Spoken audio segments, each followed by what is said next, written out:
work is said to be the means of the sage who wishes to attain to yoga. When he has attained to yoga, serenity is said to be the means. It's verse 3 of chapter 6. Shri Krishna shows two states in this verse. The first is yoga anurukshaha, which means one who wishes to attain to yoga. First one, yoga rukshaha. And then the second is yoga rura. Yoga rura means one who has attained to yoga. So two states. For yogam aruksha, work is the cause and the means, and for yoga rura, serenity is said to be the means. The word aruruksha in yogam aruruksha may seem new to you, but as soon as say 2-3 words, then it will become familiar to you. We say the word mumukshu in Sanskrit, it means someone who is a seeker, who wishes to attain liberation.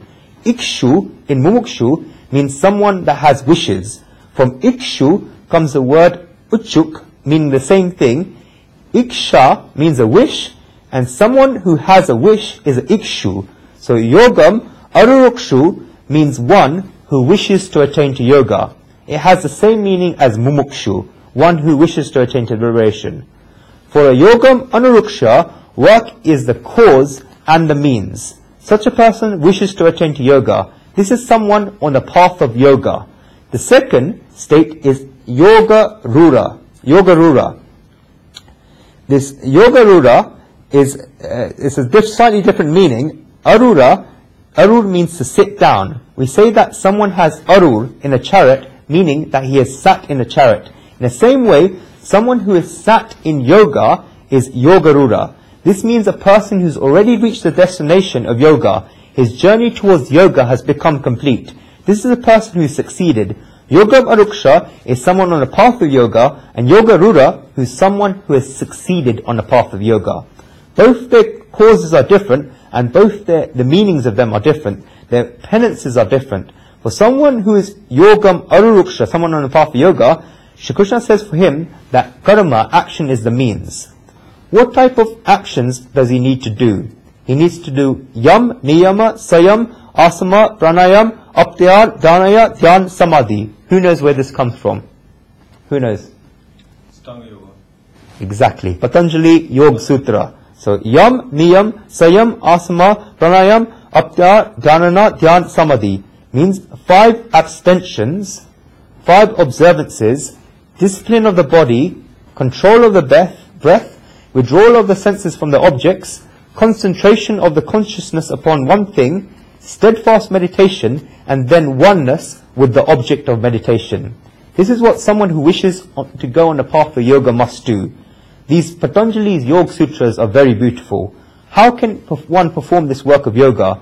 The second chapter of Patanjali Yoga Sutra, or second sutra, explains this. The first sutra is Tapa Swadaya Ishwar Pranidhana Kriya Yoga.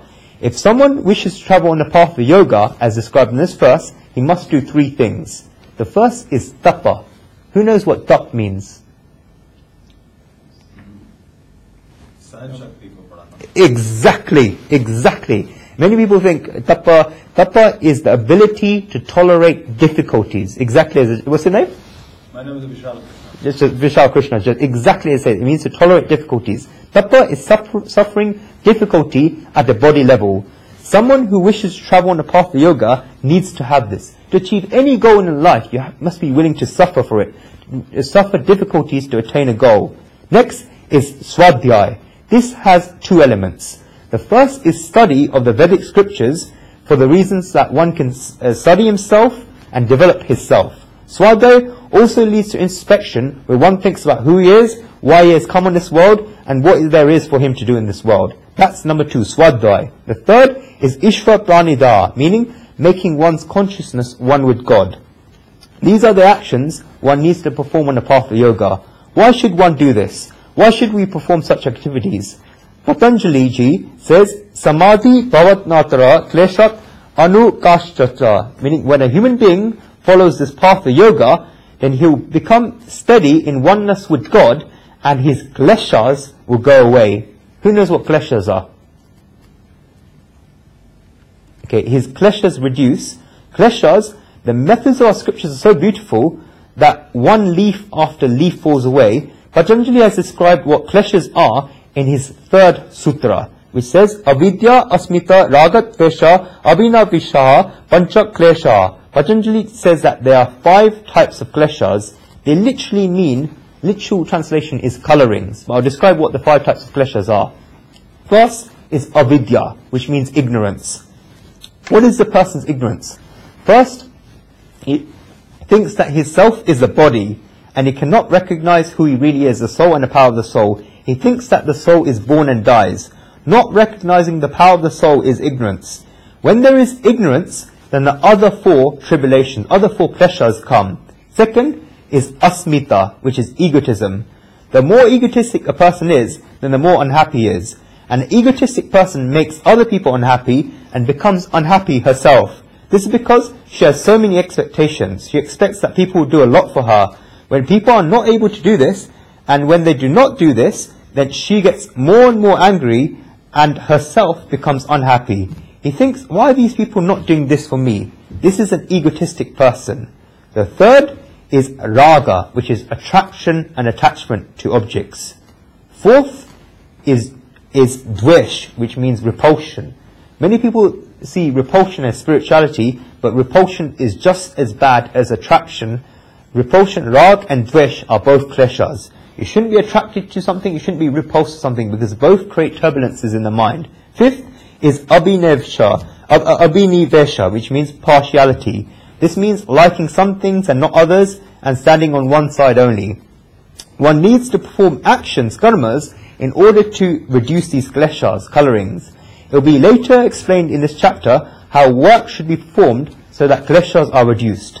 Karma is a solution for one who wishes to travel on this path of yoga. When one becomes yoga rura, then this verse says that shama is to be the means. What does shama mean? It have many meanings. Yes, that's one meaning. Shama means to forgive.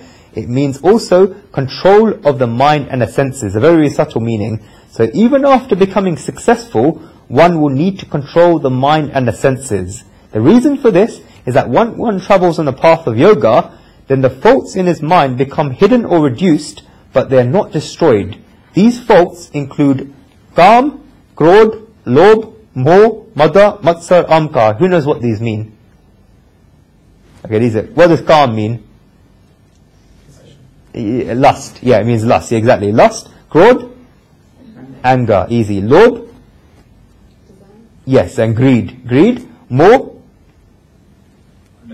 attachment, exactly. More, mada, yeah, and ignorance, yeah, which is the same as ego. Matsara, Jealous. Exactly, jealousy.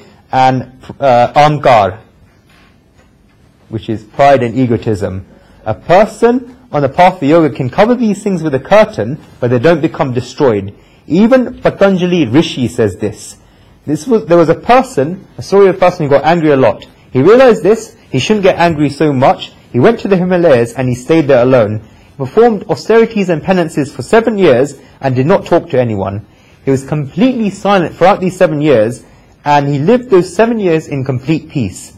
He did not even see the face of a single human being throughout these 7 years because he was living a solitary life.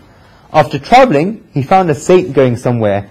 He asked the saint where he was going, and a saint that he was going to a Kumbh Mela festival. Anyone know Kumbh Mela? Yeah, it's the famous festival gathering of saints. Take place every 12 years and different forms every 4 years. The saint said that there's a very pure place where all the saints go. The person thought he's living a very calm and peaceful life for 12 years on his own, that he should go and worship at Prayag. His beard and hair had grown throughout his 7 years in the Himalayas, and he looked like a saint. He then went there in Prayag, and there were a lot of crowds. There's a prominent place where the sannyasis had a right to, and a lot of saints were going there. There were crowds and crowds of people. This person was walking the crowd. As he was walking, another person's foot stepped on his foot. This person shouted out loudly, "Can you not see where you're going? Do you not understand?" Then he realized what he was doing. He was absolutely at peace for those 7 years, and he thought he could get rid of his anger, and yet so much anger came out of him just because someone's foot landed on his foot. He threw water over all these efforts he had made for 7 years just because someone's foot stepped on his foot. The meaning of this is that the anger had not gone away, and the anger had not been destroyed. It had just been pressed on. It had been covered. As soon as he got the opportunity, then he let out the anger that he had covered. That is why Shri Krishna implies in this verse, as soon as one becomes Yogarura, then he begins getting these experiences, then he has a pride that he's reached this goal and there's nobody like him. This will not work. Even after he reaches a state, he has to keep controlling his mind and his senses. You may often read or hear about such a person who's reached such a great level and then fell from there in one go. This does happen. On the contrary, if we wish to understand it in simple terms, then when a person is climbing a mountain, is on the ground, then he doesn't have much of a fear of falling over. This is because not much will happen if he falls to the ground. The impact will be so little that the worst that could happen is that he'll get a few cuts and bruises, and he can easily cover with a plaster. He doesn't have many difficulties, but as soon as he starts climbing up, then he has a very big fear of falling. And if he falls from high up, then he doesn't get saved. The scenario that is true of climbing a mountain is also true in the matter of spirituality. When a person is at the bottom level of spirituality and hasn't developed, then he doesn't have much of a fear of doing wrong things.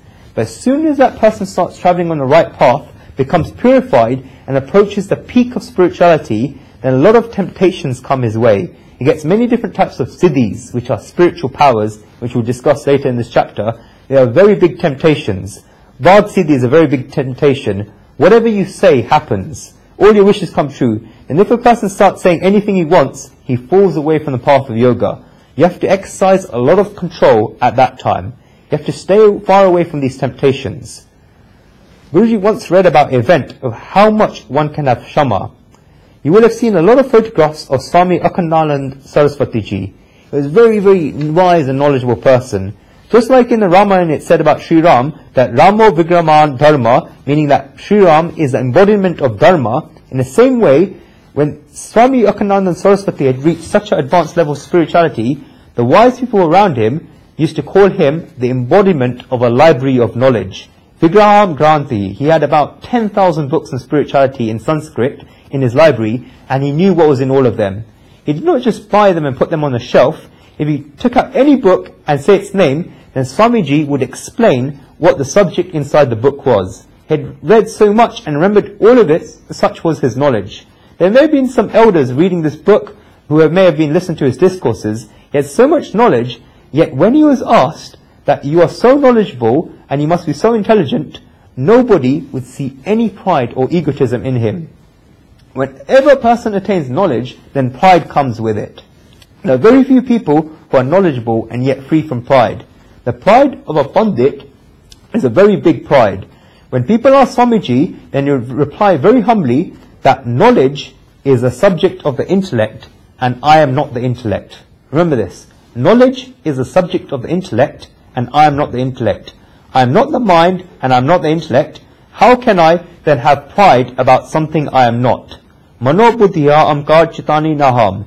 How much knowledge, wisdom and experience must a person have before he can say something like this? I am not the intellect.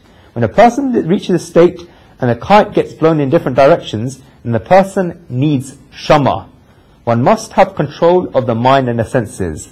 A knowledgeable person that becomes Yogarura becomes such, he keeps the blanket of the mind and the senses under his grip, and hence keeps the mind serene. Serenity is said to be the means. Let's go on to the fourth verse.